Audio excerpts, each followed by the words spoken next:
Break के बाद एक बार फिर आप सभी का स्वागत है। अगली खबर डोनाल्ड ट्रंप के उस बयान से है जो लगातार ट्रंप की फितरत बनती जा रही है। दरअसल ट्रंप ने गुरुवार को एक बार फिर भारत और रूस के व्यापार को लेकर एक ऐसा बयान दे दिया है जिसका ना तो कोई तर्क है और ना ही कोई यहाँ पर कोई छोड़ नजर आ रहा है। ट्रंप ने एक बार फिर दावा किया है कि उन्होंने प्रधानमंत्री मोदी से बात की और भारत रूस से तेल खरीद बंद करने को ये दावा किया जा रहा है। भारत की तरफ से ये ट्रंप का ऐलान है। अब ट्रंप के इस बयान के पीछे का मकसद क्या माना जा रहा है, इस पर एक रिपोर्ट देख लेते हैं। Well, I think I'll be talking to him about it. I think it's a little bit of a different talk. India, as you know, has told me they are stop. You know, it's a process. You can't just stop it. But by the end of the year, they'll be down to almost nothing. That's a big thing. That was almost 40% of the oil. India, they've been great. Spoke to Prime Minister Modi yesterday. They've been absolutely great.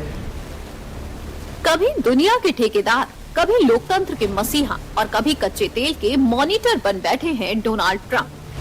हर बार किसी और देश की नीति में अपनी नाक घुसाने की राष्ट्रपति ट्रंप की आदत अब पुरानी हो चुकी है। अपनी राजनीति चमकाने के लिए भारत पर बयानबाजी का खेल ट्रंप के लिए कोई नई बात नहीं रह गई है। दरअसल ट्रंप ने एक बार फिर दावा किया है कि उन्होंने प्रधानमंत्री नरेंद्र मोदी से बात की है और भारत रूस से तेल खरीद बंद करने जा रहा है। लेकिन सच्चाई ये है कि ये बयान महज ट्रंप का राजनीतिक शो ऑफ ही माना जा रहा है, क्योंकि भारत ने ऐसा कोई आश्वासन अब तक नहीं दिया है। बार बार ट्रंप बोलते हैं और फिर खुद अपने ही बयान से पलट जाते हैं। ट्रंप की ये रीति अमेरिका की सत्ता में आने के बाद से लगातार दिखाई दे रही है। हर कुछ हफ्तों में भारत को लेकर ट्रंप ऐसा बयान दे देते हैं जैसे विदेश नीति नहीं चुनावी भाषण दे रहे हों। ट्रंप के भारत को लेकर इस बयान पर कांग्रेस नेता शशि थरूर ने करारा जवाब दिया है। Look, I don't really think it's appropriate for Mr. Trump to be making announcements about India's decisions. I think India will make announcements about its decisions. We don't tell the world what Mr. Trump will do. I think Mr. Trump should not be telling the world what India will do. Bharat का stand साफ है। भारत दुनिया की राजनीति नहीं, अपने नागरिकों की जरूरत देखता है और शायद यही बात ट्रंप जैसे नेताओं को बार बार परेशान करती है कि भारत अब सिर्फ सुनता ही नहीं, जवाब भी देता है, और वो भी नीति और नतीजा दोनों से। ट्रंप की पॉलिटिकल पिच खुद अमेरिका को आर्थिक मंदी में डुबोती जा रही है। पिछले 22 दिनों से अमेरिकी सरकार बदहाली से जूझ रही है। इसके बाद भी ट्रंप अपना देखने के बजाय भारत पर बयान देते रहते हैं। दुनिया भर से क्रेडिट लेने के लिए ट्रंप फिर सबसे आगे निकलने की कोशिश में है। यूक्रेन में चल रहे युद्ध पर ट्रंप को लगता है कि उनके बयान से भारत रूस के साथ अपनी सालों से चली आ रही साझेदारी को दरकिनार करके ट्रंप के कार्ड का हिस्सा बने। ट्रंप इससे पहले अगस्त महीने में भारत को रूस से व्यापार बंद करने का बयान दे चुके हैं, लेकिन भारत ने ट्रंप के अब तक के सभी बयानों को दरकिनार करके रूस के साथ अपने व्यापार को चालू रखा है। अब आप ट्रंप के इस बयान के पीछे के मकसद को भी जानिए। अमेरिका ने रूस पर दबाव बनाने के लिए भारत पर आर्थिक प्रतिबंध लगाए हैं। ट्रंप कई बार ये दावा कर चुके हैं कि भारत के तेल खरीद से मिलने वाले पैसे से रूस यूक्रेन में जंग को बढ़ावा देता है। ट्रंप प्रशासन ने रूस से तेल लेने पर भारत के खिलाफ पेनाल्टी भी लगाई है। ट्रंप भारत पर अब तक कुल 50% टैरिफ लगा चुके हैं। इसमें 25% रेसिप्रोकल यानी जैसे को तैसा टैरिफ और रूस से तेल खरीदने पर 25% पेनाल्टी है। रेसिप्रोकल टैरिफ 7 अगस्त से और पेनाल्टी 27 अगस्त से शुरू हुई थी। इसका मकसद रूस पर सेकेंडरी प्रेशर भी डालना है ताकि वो युद्ध को खत्म करने पर मजबूर हो सके। ट्रंप के दावे के बावजूद रूस अभी भी भारत के लिए तेल का सबसे बड़ा सोर्स है। कमोडिटी और शिपिंग मार्केट्स ट्रैकर केपलर के आंकड़ों के मुताबिक 2025 के पहले 8 महीनों में आयात में 10% की गिरावट के बाद भी अकेले सितंबर में भारत की आवक शिपमेंट में 34% की हिस्सेदारी रही है। यानी रूस के साथ भारत का तेल व्यापार लगातार मार्केट डायनेमिक्स को पकड़कर होता रहा है। सितंबर में ही नई दिल्ली में आने वाले शिपमेंट का 34% हिस्सा लिया। हालांकि 2025 के पहले 8 महीनों में आयात में 10% की गिरावट आई थी।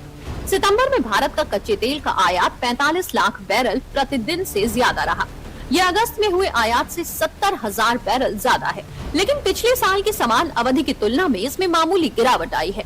एजेंसी के आंकड़ों के मुताबिक भारत ने 2025 के अगस्त महीने में रूस से औसतन 1.72 मिलियन बैरल प्रतिदिन कच्चा तेल आयात किया। वहीं सितंबर में ये आंकड़ा थोड़ा घटकर 1.61 मिलियन बीपीडी रह गया। एक्सपर्ट्स के मुताबिक ये कटौती अमेरिकी दबाव और सप्लाई में डाइवर्सिफिकेशन लाने के लिए की गई है।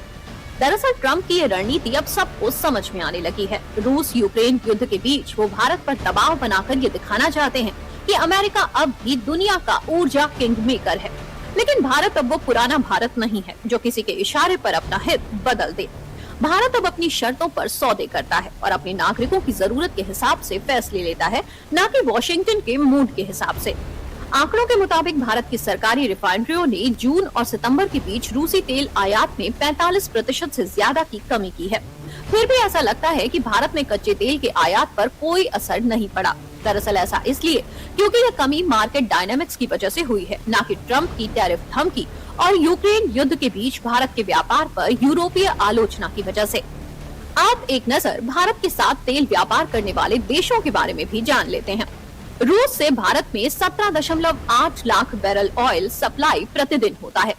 इराक से 9 लाख बैरल ऑयल सप्लाई प्रतिदिन होती है। सऊदी अरब से 7 लाख बैरल ऑयल सप्लाई प्रतिदिन होती है। अमेरिका से 2.71 लाख बैरल ऑयल सप्लाई प्रतिदिन होती है। दरअसल भारत का रूस से तेल आयात वैश्विक तेल कीमतों को स्थिर रखने में मदद करता है। यदि भारत रूस से तेल खरीदना बंद कर देता है तो ग्लोबल सप्लाई कम हो सकती है, जिससे कीमतें बढ़ सकती हैं। जो ट्रम्प अपनी राजनीति चमकाने के लिए भारत के कंधे पर बंदूक रखकर चला रहे हैं, वो खुद भारत को सबसे महंगा तेल बेचते हैं। इसलिए भारत को रूस से तेल खरीदने के कई फायदे हैं। रूस अभी भी भारत को दूसरे देशों की तुलना में सस्ता तेल दे रहा है और ट्रम्प जैसे नेताओं को ये बात हजम नहीं होती है। इस बीच रिपोर्ट में ऐसा भी दावा किया जा रहा है कि भारत और अमेरिका के बीच ट्रेड को लेकर लंबे समय से चल रही बातचीत भी पूरी हो सकती है। तो देखिए, रूस से तेल आयात को